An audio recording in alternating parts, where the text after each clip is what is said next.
Olá, seja bem-vindo a mais um episódio do podcast Papo do Céu. Como você sabe, o nosso objetivo aqui é sempre, através de uma conversa super agradável, trazer o céu para que você possa viver ele na terra, de uma forma tão intensa, única e exclusiva. E para esse dia de hoje, nós temos aqui um convidado muito especial, mas muito especial mesmo para mim, para minha vida, para a vida da minha família e também para a nossa igreja aqui em Lagoinha, em Lisboa. É o pastor Marcos Moura, né? Casado há 23 anos, pai de duas filhas, pastor da igreja A Mensagem em Jales, São Paulo, autor desse livro aqui maravilhoso, que eu recomendo para todos vocês. O Desafio de Se Expor. Que em breve nós teremos aqui um episódio também falando sobre esta realidade, falando sobre a vida dele, falando sobre tudo aquilo que ele viveu. Um tempo assim tão especial para que você possa aprender um pouco mais sobre o desafio de se expor. E além de escritor, né, além de autor desse livro maravilhoso, ele também faz parte de um time extraordinário de conselheiros, né, do SOS Casamento em Bragança Paulista, liderado pelo pastor Josué Gonçalves. Então, meu irmão, hoje nós temos aqui pérolas, né, lindas, pérolas grandes para podermos aprender um pouquinho mais daquilo que Deus tem para nós. Então, pastor Marcos Moura, seja muito bem-vindo a esse podcast, a esse tempo, meu amigo. Prazer é meu, a alegria, pastor, de poder estar nesse podcast Papo do Céu.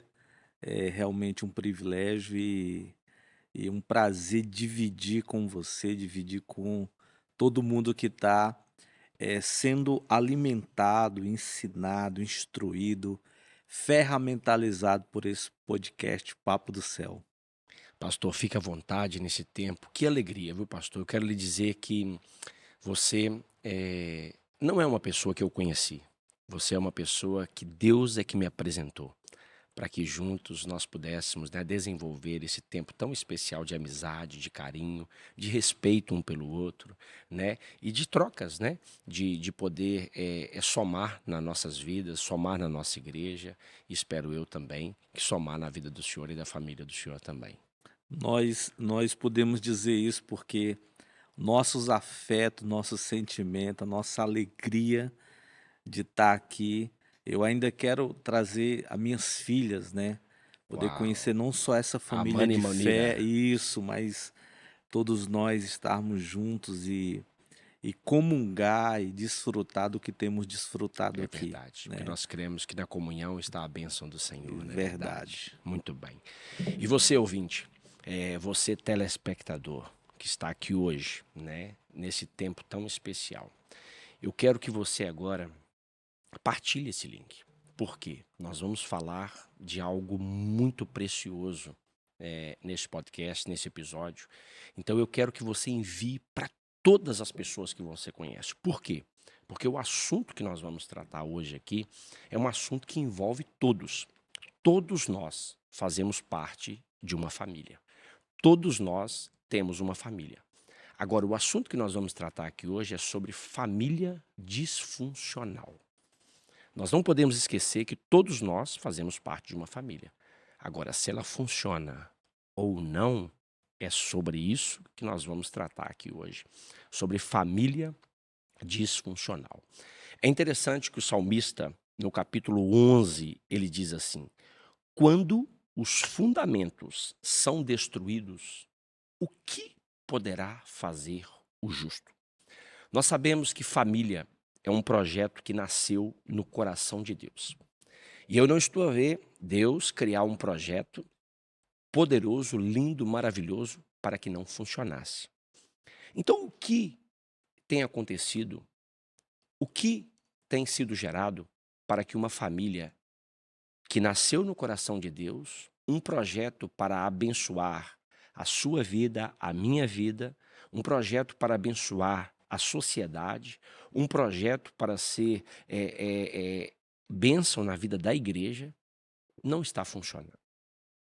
Então, eu quero esse tema é um tema muito interessante, um tema muito importante, então eu quero que você partilhe, comece a partilhar com seus amigos, pega o link aí e envia para o WhatsApp de todos os seus amigos, de todos os grupos da família, porque hoje nós vamos falar de um assunto que é pertinente, que é atual e que é muito relevante para mim e para você. E pastor Marco, dentro desta realidade eu gostaria muito de primeiro entender, né, e fazer com que todos entendam que está nos assistindo agora e que assistirá também posteriormente, o que é uma família disfuncional na prática? Você falou muito bem aí sobre, esse funcionamento, o que funciona e não funciona. A família, pastor, ela é disfuncional, e aí eu vou explicar. A família, ela é feita de componentes, Isso. e cada componente tem sua identidade. Uma família não tem 2 pais, não tem 3 mães, cada família tem seus componentes. Então nós temos um pai, uma mãe e basicamente os seus filhos, não é? E esses componentes, eles têm um funcionamento. E se torna disfuncional porque nenhum desses componentes para. Não é uma máquina que para, mas é uma máquina que funciona constantemente. Agora, ela pode funcionar errado. Esse componente chamado pai, que funciona e não para, ele pode funcionar de forma disfuncional. As suas atribuições podem ser desajustadas. Essa mãe, esses Uhum. filhos, então, uma família disfuncional são como aquelas engrenagens que, quando elas estão fora do lugar, uma engrenagem começa a machucar a outra. Uma engrenagem que está mais solta, outra mais rígida, uma vai pesar a outra. Então, o aspecto disfuncional de uma família é o funcionamento fora do lugar, fora das suas atribuições, e isso traz um desajuste e isso comunica algo também. Então, basicamente, esse aspecto disfuncional, ele tem a ver com as atribuições e, às vezes, não é só a engrenagem funcionando errado, mas também fora Uhum. do lugar. Hum. Então, quando uma família ela começa esse processo de funcionamento fora do lugar e fora de suas atribuições, há prejuízos. Muito bem. E é interessante que quando nós queremos ser advogados, nós estudamos para o ser. Quando queremos ser médicos, estudamos para o ser, né? Quando queremos ter qualquer outra profissão, seja veterinário, seja dentista, seja o que for, vamos procurar conhecimento. Mas geralmente as pessoas, quando vão casar, o único conhecimento que elas têm é uma bagagem. E nem sempre essa bagagem que elas trazem da sua família é uma bagagem que os ensina a ter uma família que funciona, né. Então, o que você atribui o mau funcionamento? Por exemplo, nós sabemos, né, que hoje em dia muitos homens, né, fazendo papel de mulher, muitas mulheres fazendo o papel de um homem, filhos fazendo papel de um pai, pai às vezes tendo a atitude que filhos é que teriam, né. Como você atribui, essa disfuncionalidade da família hoje, nesta era que nós estamos vivendo, nesse tempo que nós estamos vivendo? Então aí são 2 problemas, né. O primeiro é que todo ser humano, pastor, ele nasce numa coisa chamado útero familiar. Isso. Então essa criança nasce, cresce, desenvolve-se, e aquilo que ela chama de família são todas as impressões, as experiências que ela vai ter. Imagine ser pai, ser mãe sem uma bagagem para trás. Eu ia tentar aprender como ser. Agora, a gente muitas vezes funciona errado, não é nem por não saber como ser pai ou ser mãe. Não tá tendo, parece que não tá tendo uma escola para isso, né. Mas é porque a gente acha que sabe pelas experiências para trás que Isso. tivemos. E se o ambiente, se esse útero familiar para trás foi uma experiência onde também houve ali uma disfunção e nós não sabemos, o que que a gente faz? A gente só reproduz aquilo que tivemos. E a gente pensa assim: "Eu acho que deve ser assim mesmo", não é? Tem até uma historinha de uma jovem que foi fazer ali o peixe, né, na travessa e diz que toda vez ela cortava, tirava a cabeça, tirava o rabo, colocava, e a filhinha perguntou: "Mãe, por que que você faz assim?". "Ah, é porque eu aprendi com sua avó". "Ah, é mesmo?". E aí a neta chegou lá e falou: "Vó, minha mãe faz assim e você faz". "Mas por que que você faz?". "Não, porque sua bisavó fazia assim". E a bisavó era viva e foi perguntar. E ela disse: "Não, eu fazia assim porque a minha travessa era pequena, então eu tinha que tirar a cabeça e o rabo". E então, o que que acontece? A gente reproduz coisas e a gente nem sabe por que reproduz, a gente só reproduz. Então, como eu disse, são 2 coisas: eu não sei como deveria ser, mas o que aprendi, e se aprendi errado, vou reproduzir. Exatamente. E aí também, quando nós vamos para as soluções, também são 2 coisas. Eu preciso desaprender, desconstruir para aprender da forma certa. E aí sempre fala que para fazer uma reforma é mais complicado do que construir. Então é por isso que hoje família é tão desafiadora, principalmente se ela é uma família desses componentes que são disfuncionais. Então, nós podemos concluir aqui que um ponto fundamental para nós não termos uma família disfuncional é, antes de começar a gerar essa família, nós entendermos o plano, o propósito que Deus desenhou para esta família, Sim, né? Ou seja, então eu vou desenvolver um relacionamento com um homem de Deus, um homem segundo o coração de Deus, um homem íntegro, um homem reto, um homem que ama a Deus, né? A mesma forma, a minha esposa, né? Eu vou procurar, no caso da mulher, vou procurar o homem, no caso do homem, vou procurar uma mulher também íntegra, uma mulher que ama a Deus, uma sim, mulher que entendeu que precisa construir algo relevante e algo que agrada a sim, Deus. sim. E para a gente entender de uma forma, para a gente poder vislumbrar talvez esse aspecto disfuncional, vamos lá. Um pai, o que que um pai comunica ou deixa de comunicar e qual é o prejuízo? Basicamente, pastor, no aspecto funcional, um pai comunica 3 coisas básicas. Hum. Isso é função do pai, não é função Sim, da sim, mãe. sim. Então, um pai comunica direção, limites e proteção. Quando um pai dentro de uma família comunica direção, o que é que ele dá? Senso de destino. Você já viu aquela família que não sabe para onde vai? Sim, Quem é o componente que deveria comunicar isso? Não é a mãe. meu pai. Não é o filho que tem que estar sugerindo dentro de casa: "Por que que a gente não faz isso? Por que que a gente não faz aquilo?", que a gente vê. Mas deveria ser o pai. O pai deveria comunicar direção e logo ele daria um senso de destino. Uhum. Às vezes, depois a gente pode falar sobre o casamento, a gente sempre recebe mulheres, pastor, que diz assim: "Pô, pastor, conversa com meu marido. Eu sinto como se eu estivesse rodando no mesmo lugar. Eu sinto como se nós não estivéssemos chegando em lugar nenhum. Eu sinto como se nós não tivéssemos destino". Aí você vai conversar com esse marido, aí você vai ver de onde é que esse marido veio. Ele também está reproduzindo a mesma coisa. Então, um pai comunica primeiro direção, senso de destino. Segundo, um pai comunica limites. Limites, pastor, é uma atribuição do caráter de Deus. O meu Deus, o nosso Pai que nos ama, ele nos dá limites. Ele diz: até aqui você vai, daqui para cá não.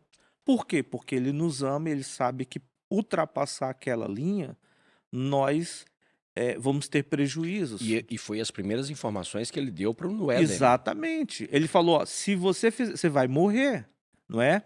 Então, um pai comunica limites, é função. Hoje, pastor, nós temos uma geração que está morrendo. Hoje a gente olha para os nossos jovens, para os nossos adolescentes, eles estão perdendo a vida Não literalmente. sabem ouvir, não. O problema é que não foi dado limites. E é interessante que às vezes os pais às vezes vêm conversar comigo e dizem, pô, pastor, eu perdi meu filho para o mundo. E eu falo, querido, você não perdeu seu filho para o mundo. No mundo, ele só denunciou que estava perdido. Você começou a perder dentro de casa. Exatamente. Dentro de casa, faltou a comunicação dos limites. E não é a mãe, viu, pastor? Porque aí também vem outro problema. É difícil, né? Entra dentro do contexto de casamento, volta para a família. Aí o filho precisa de limite, o que é que o marido faz? A mãe chega e diz, ô José, fala lá com o João que ele está precisando de limite. Não, não, fala você, fala você. Terceiriza um papel. Terceiriza um papel. Então, essa disfunção. E aí ele não comunica limites, o que ele faz? Não comunicando limites, pastor, a gente vai colocar os nossos filhos dentro de um quadro de vulnerabilidade e eles vão se machucar. Eles vão se machucar. Então, uma criança, um bebê, eu lembro da minha filha quando estava engatinhando, pastor, ela olhava as tomadas, né? No Brasil nós temos aquelas tomadas de energia embaixo, Sim. e minha filha queria meter o dedinho lá.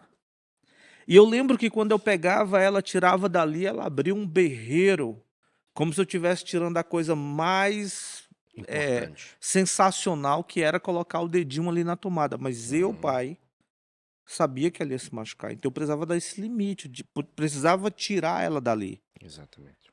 Então, assim, quando você comunica limites, você provoca no seu filho um senso do qual ele vai sempre aprender na vida de que há uma linha que ele não pode ultrapassar. E aí, pastor, vira um cidadão que sabe que se ele ultrapassar o vermelho lá, ele pode ter uma colisão.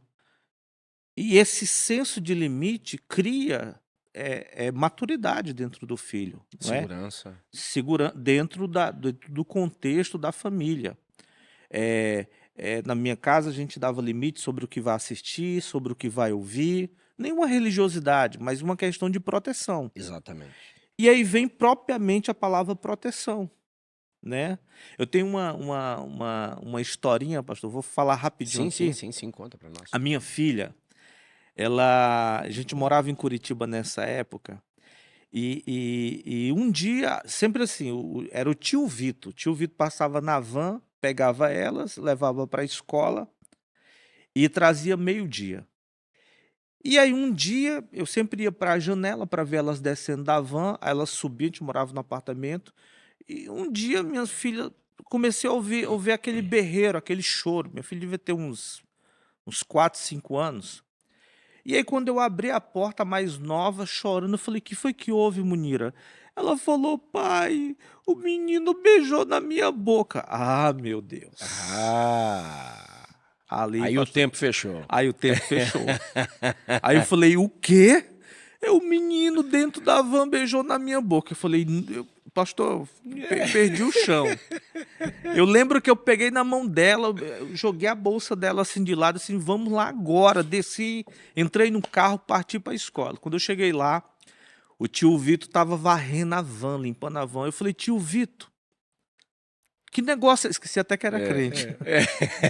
Eu falei, que negócio é esse? O menino beijou na boca da minha filha. Ele falou, pastor, eu não vi porque eu abro a van e eu tô no horário, não sei o que e tal.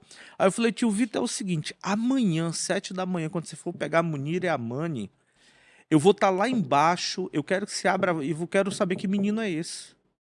Eu nem dormi. 5 da manhã eu estava acordado. Eu sei que eu desci com ela, pastor, cruzei os braços assim, fiquei esperando. Como se fosse lidar com um homem já fez, né? Coisa... Às vezes a gente fica meio fora da curva. A van parou, pastor. Aí a porta, abriu a porta e eu falei, Munira, fala quem foi o garoto. Ela falou, foi aquele ali, menininho de 2 anos, pastor. Ele ficava andando em cima dos bancos É, e caía pros meninos carinhoso e tal, e encostou na boca dela, é. alguma coisa assim. Aí eu falei, não, filho, ele é um bebezinho, filha, e tal, e tal. Mas olha só, pastor, quando ela chegou meio-dia, ela me deu um abraço e ela disse, pai, obrigado por ter me protegido. Até hoje, pastor, às vezes eu me emociono, porque até hoje a minha filha sabe que eu estou disposto a protegê-la. Ao contrário disso, pastor, nesse aspecto funcional, estou falando do pai. Sim, sim. Quantos filhos, hoje adultos, hoje mulheres casadas, hoje homens casados, carregam uma dor de terem cruzado linhas que não deveriam ter cruzado, de terem se envolvido com coisas que não deveria, e também viam limites, mas que foram desprotegidos. Verdade. E essa falta de proteção nessa disfunção familiar, que é a atribuição do pai, acabou causando essa ferida e essa dor, e essa pessoa carrega isso, Tornando a pessoa vulnerável, né? tornando a pessoa também vulnerável. Então, só para a gente, né, nessa função do pai, direção, limite e proteção. Pastor, se uma família tem um pai que comunica essas três coisas básicas, ela já tem 50% dessa família em bom andamento. Isso é interessantíssimo. Você estava falando e eu estava me lembrando de uma história que eu vivi com meu pai e de uma história que eu vivi com a minha filha, Maria, né? Primeiro que eu vivi com meu pai, eu cresci olhando para o meu pai como um homem que nos protegia. E eu Sim, queria ser igual a ele. Eu lutava para ser igual a ele. A profissão dele, eu queria ser igual, né? Meu pai teve na Força Aérea Brasileira, né? Meu pai trabalhou também com autoescola no Brasil. E eu sempre tive envolvido. Eu queria ser igual ao meu pai. Eu queria fazer igual a ele. Por quê? Porque ele sempre trouxe. Meu pai sim. é daquele tempo, né? Que tinha sempre algo para nos proteger, né? Nós não podemos falar aqui, mas tinha sempre algo para nos proteger, né? Nós não éramos cristãos na altura, e ele sempre tinha algo para nos proteger em casa. E quando batia a porta 3 horas da manhã ou 4 horas da manhã por um evento qualquer, ele era o primeiro a levantar e se colocar na posição de abertura daquela porta. Ou seja, nós sempre tivemos esse senso de proteção, né, Sim. vindo do meu pai. Meu pai sempre esteve na linha de frente da nossa família. Apesar de ter um apoio muito grande da minha mãe, mas na linha de frente, nos momentos mais difíceis, era ele que se colocava Isso nessa foi posição. saudável para você, né? Exatamente. E eu me recordo de uma situação que eu vivi com a minha filha, com a Maria. Ela, muito novinha, foi para a escola e, coitadinha, né? Não tinha muita malícia, não tinha muita coisa. Então os meninos brigava com ela e às vezes maltratava. E houve um menino que chegou a agredir ela, né? E teve um dia que ela não queria ir para a escola e eu perguntei para ela, então, filha, você não vai para a escola? Não, pai, eu não quero ir para a escola. E ela não falava o porquê que não queria. E quando ela me falou que eram os meninos que estavam batendo nela, eu falei, não, você vai para a escola porque o pai vai te levar agora. Ah, se o pai vai me levar, eu vou. Você tá Naquele vendo? momento, ela se sentiu protegida. Protegida, E exatamente. até hoje, todas as situações, né, igual ela está vivendo uma realidade, né, na escola, né, com casa de banho mista, com essas coisas todas, eu tô sempre do lado dela. E ela chega e me conta as coisas e não, nós vamos lá cair para cima disso e vamos lutar pelos nossos direitos como cristãos. E você lembra que ontem nós estávamos à mesa e estávamos falando sobre fazer memória. E assim, o que que você quer? Daí ela falou assim: meu pai vai me levar para a escola. Você lembra? Falou É ontem verdade, isso. é Você verdade. lembra? Sim, sim, Olha que sim. coisa marcante, Coisa né? marcante, Que né? coisa marcante. Por quê? Porque a gente cria, né? Nós criamos essas memórias de proteção, né? De cuidado e de direcionamento, né? E como é interessante hoje, a maioria das mulheres não sabem ser submissa. Mas por que não sabem ser submissas? Porque elas nunca viram um homem estabelecer a missão. Então, Exatamente. como que a mulher vai ser submissa? Como é que ela vai cumprir o papel dela se o homem não está cumprindo o Sim. dele? Se eu não esclareço a missão da minha família para Não ela, tem não como. tem como ela ser Não tem submissa. como. Eu costumo dizer que quando você está no ponto de ônibus E se não tiver escrito para onde o ônibus vai, como é que eu vou subir nele? Como é que eu vou saber? Então, Exatamente. assim, precisa de direção. E a mulher também, pastor, ela tem a função dela. Exatamente. Nutrição, ela nutre, ela vincula, vem os vínculos, vem a organização. É o papel dela, ela nutre o coração. Às vezes o pai não tá legal, às vezes o filho não tá legal, dela vai lá, nutre o coração do pai. Não, conversa com ele. Aí vai lá no filho. Não, filho, É, entenda seu pai. Olha a nutrição dela. é. E aí, pastor, rapidamente aqui, ó. A gente tem um pai, né? Comunica direção, limites, Hum, proteção. A mãe, nutrição, vínculos, organização. Posso falar isso em outro momento, mas eu queria falar que quando você pega o pai e pega a mãe, juntos os dois, eles se transformam em quê? uau, Num fantástico. casal. Exatamente. E você sabe que o casal também comunica algo? Comunica afetividade, noção de equipe e sexualidade, pastor. Olha só para você ver que O homem fantástico. sozinho, direção, limites, proteção. A mulher sozinho é nutrição, vínculos e organização. Mas quando os dois se juntam, Meu Deus. afetividade, noção de equipe e sexualidade. Você só Uau. pode ver isso no casal. E essa movimentação funcional, pastor, é que faz uma família, porque o filho olha para os pais e sexualidade não é sexo, pastor, é identidade. Você Exatamente. vê o pai e a mãe. Afetividade, você vê o pai, exemplo lá em casa, minhas filhas vê eu abraçando a mãe, vê eu elogiando, quer dizer, dividindo afetos.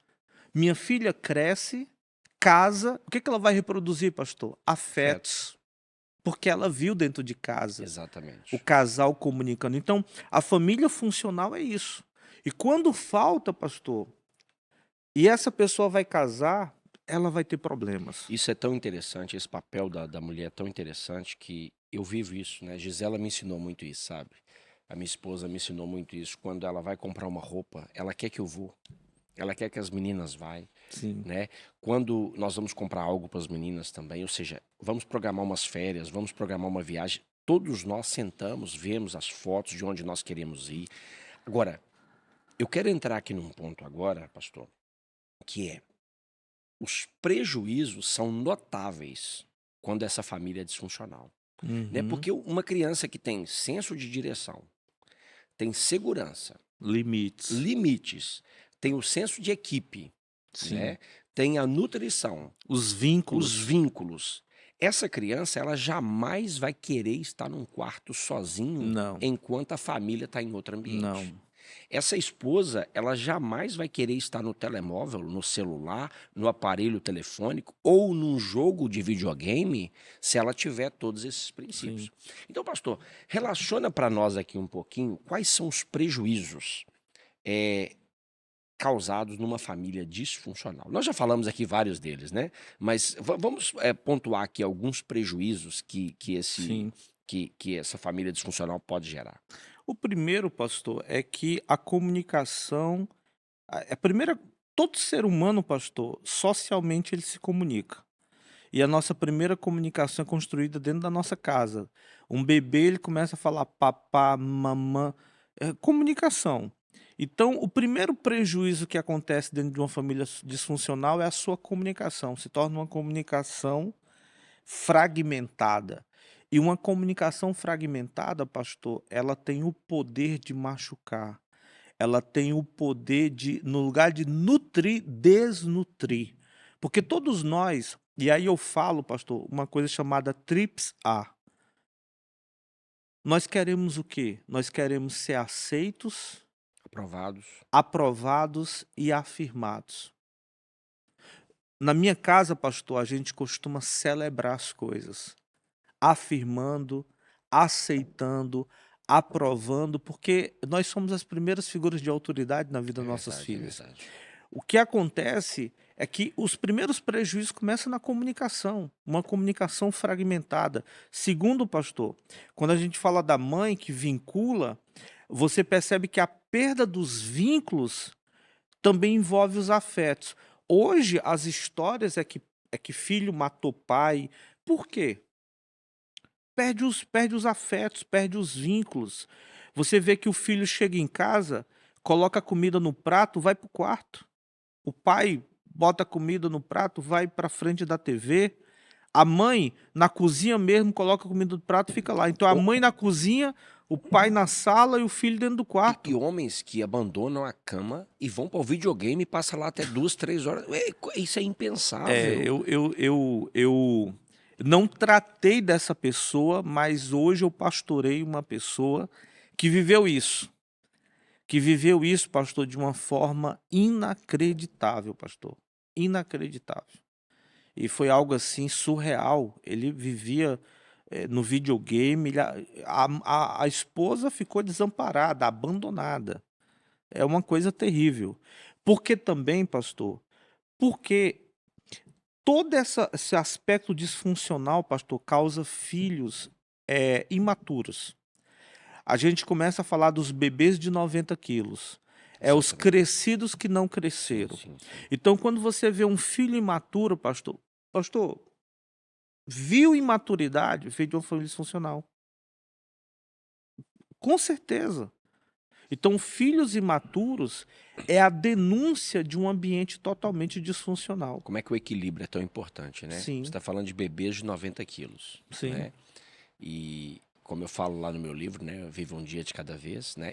Eu ainda sendo criança, tinha atitude de adulto, né? Então, esse desequilíbrio em prematuro, né? adultizar crianças, né? E infantilizar adultos é terrível e faz parte da família disfuncional, né?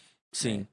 Eu não sei se você já percebeu, pastor, qual é hoje a tônica da nossa geração? A nossa geração só faz o que quer e o que gosta. Exatamente, Pastor, essa história de fazer o que quer e que gosta é coisa de criança. exatamente. Criança que a gente manda fazer uma coisa, ela só faz o que ela quer e o que ela gosta. Se Sim, ela, sim. ela- o adulto faz o que é necessário. O adulto faz o que é preciso. O adulto faz o que é importante. Mas a nossa geração não. Aí, uma família disfuncional, pastor, ela é governada pelo que sente. Emoções. Emoções. Aí você vê esses caras que hoje estão aí na mídia, casa totalmente emocional, totalmente, né? Uhum. E com 3 meses se separam. Por quê? Porque eles dizem assim: ah, eu casei para ser feliz. E aí ele é governado pelas emoções, governado pelos sentimentos. E aí, se não sentir mais, então não tem mais casamento. Deposita um peso, né? Eu costumo dizer, pastor, que eu não acordo apaixonado todos os dias. Eu acordo comprometido. Exatamente, aliança. O meu sentimento não governa a minha aliança, não governa as minhas atribuições, as minhas responsabilidades. Pastor, se fosse para eu fazer só o que eu sinto, eu pararia a vida. É verdade. Não é É verdade? verdade, é E verdade. isso, pastor, vem da imaturidade dos filhos, que também vem dessa família disfuncional, imatura, não Muito é? bem, muito bem. Então, Pastor, para nós alinharmos aqui e trazer uma resposta, já trouxemos aqui várias respostas, mas assim, de uma forma bem específica. Hoje, quais seriam os conselhos que você daria para um jovem, para um homem que deseja se casar, mas não quer ter uma família disfuncional, não quer construir uma família disfuncional. Ele quer casar e ele quer construir uma família que funciona.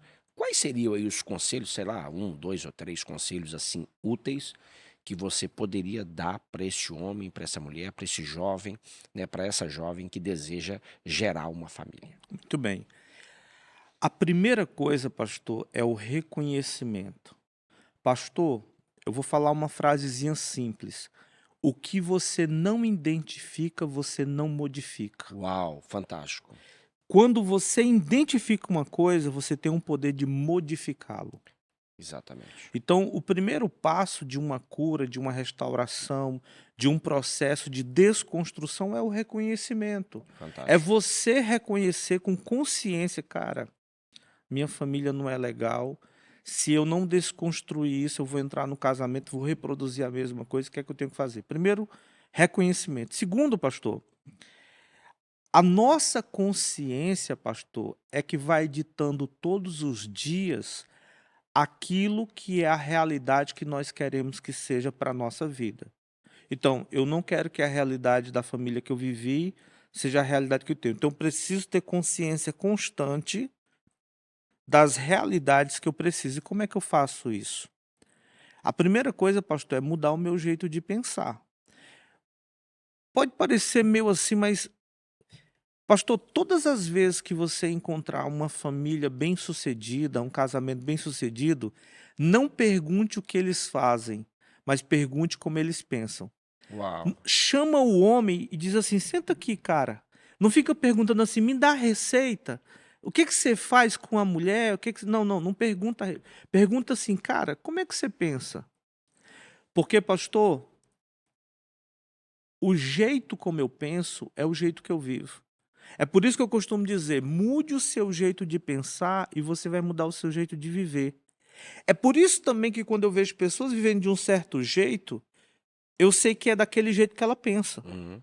Então, eu reconheço que tenho uma família disfuncional, tenho esse reconhecimento, tenho essa consciência, mas agora eu vou ter que mudar o meu jeito de pensar. Cara, eu não posso fazer isso aqui por isso. E o nosso jeito de pensar, pastor, é como diz lá em Romanos 12. Nós precisamos alterar como, né? A palavra fala que nós temos que renovar a nossa mente, nós precisamos, naquele momento, nutrir a nossa cabeça com verdades que vão ser marcos, estacas, para a gente exatamente ter um comportamento diferente. Pastor, eu venho de uma família quebrada, eu venho de uma família arrebentada, eu não tive, pastor, eu não tive nada. Uai, pastor, e como é que você é um pai que você é hoje? Como é que você é o marido que você é hoje? Renovou a mente. Eu tive que renovar. Eu tive, pastor, que ver a referência ideal, tive que desconstruir Construir. aquela que foi deixada em mim, ter consciência que essas coisas estavam dentro de mim e ter um passo diferente. Então eu penso, pastor, e aí vai livros, né, pastor? Vai livros. Sabe? Aquele livro que a gente falou do pastor Josué Sim, sim. Gonçalves, que ele fala sobre Do do berço ao berço altar. ao altar. Pastor, lê esse livro. Porque a gente lê livros que vão nos ensinar como lidar com o filho, como lidar nessa área. É isso, não tem outro jeito, Claro. não é? Se eu não tenho outra referência, eu vou assistir no YouTube, vou assistir gente que são referência nessa área e vou nutrir minha cabeça. Eu vou Exatamente. começar a consumir isso, não é? Com certeza. Porque nós somos aquilo que consumimos, né? Sim, É verdade.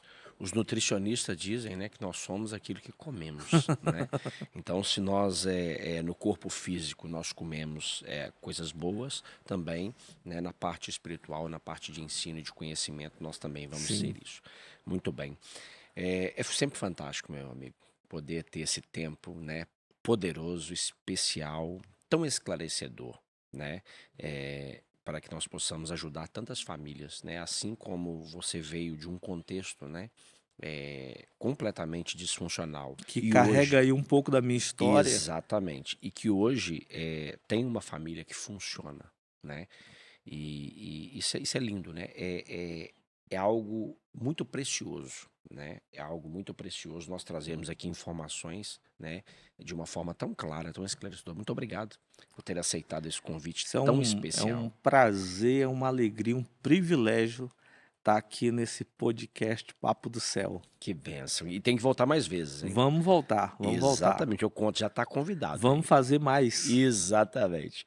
E você, meu irmão? Meu Deus, eu estou aqui impactado com tudo que eu vi. Eu tenho certeza que tudo aquilo que falamos aqui é importante para você, para o seu vizinho, para o seu amigo, para o seu familiar, para o seu colega de trabalho. Então, o desafio que eu tenho para você aqui agora é você clicar aqui nesse partilhar e partilhar com todos os seus amigos, porque isso é informação útil. Através de uma informação vinda agora, daquele bate-papo tão agradável que nós tivemos aqui, você pode salvar uma família, você pode salvar um casamento, você pode salvar uma pessoa através de uma informação, né? Então, que você possa fazer isso, que você possa ser edificado sempre, porque o objetivo do podcast Papo do Céu é sempre, através de um papo super agradável, descontraído, tratarmos de assuntos que têm uma referência no céu, para que nós possamos viver aqui na Terra. E eu não poderia deixar de recomendar este livro, O Desafio de Se Expor, que conta na íntegra a vida do pastor Marcos Moura, né? É uma vida que veio de uma família disfuncional, mas hoje ele, através de uma mudança de mentalidade, ele conseguiu gerar uma família que funciona. E se ele conseguiu, se eu conseguir, você também pode conseguir, o seu amigo pode conseguir, e todas as pessoas que você conhece pode conseguir. Bem, não poderia deixar de pedir também para você para ativar aí o sininho, para começar a nos seguir aqui, porque nós sempre teremos aqui um episódio novo. Sempre teremos aqui um tempo de qualidade, com assuntos relevantes, atuais, para que possamos abençoar a sua vida, a sua casa, a sua família. Eu espero que neste tempo que tivemos hoje, você possa ser muito abençoado, edificado e que possa gerar transformação na nossa vida. Porque o objetivo do Papo do Céu é trazer a realidade do céu aqui para a terra de uma forma super descontraída e através de uma conversa super animada. Eu abençoo você, abençoo a sua casa e abençoo a sua família. Até o próximo Papo do Céu.